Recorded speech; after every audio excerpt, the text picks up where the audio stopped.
What was your take on what happened to Marriott? I think I can't speak too much about Marriott specifically because it's under FBI investigation, but I think it's not different than any of the dozens of different hacks that we've seen.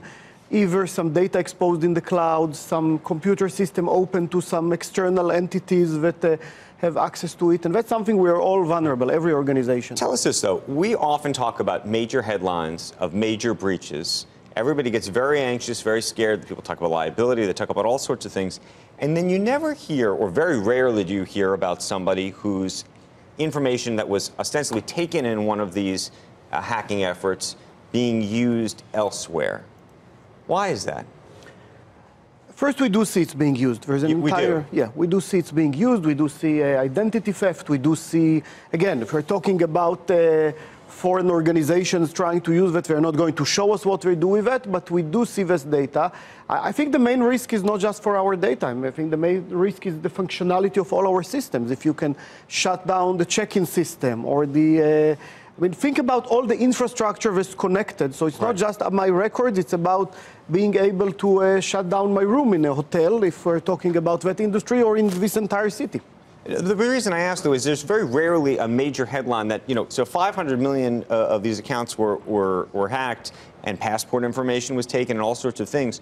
You would think, right? I mean, just logically, that all of a sudden lots of people's identity would have been stolen. People, maybe their bank accounts would be attacked, maybe other parts of their life would be attacked. And you're saying they are or they aren't? Because they are to some extent, and I do get, by the way, even from the credit card company, once in a while you get a letter that says here is a new credit card because your old one was compromised and you didn't even know, which means that it was found in some external database. We did see people when their social media accounts were hacked and being used. So what is the single biggest worry you have now for 2019? The single biggest worry is for the entire infrastructure. I think the entire infrastructure that we have is under attack. It's not that difficult, and there are many organizations. By the way, I'm not afraid of the big governments around the world. There are ways to mitigate that. I'm really afraid of the individual criminal organization that have today the same tools that the government has. Really? And if you're a CEO watching right now, what is the thing that they should be doing that they're not? I think it's challenge their own organization, what we step up to Gen 5. Most organizations today are doing a lot to secure themselves in the way they feel comfortable, which is the third generation of cyber attacks. We're in the fifth generation now.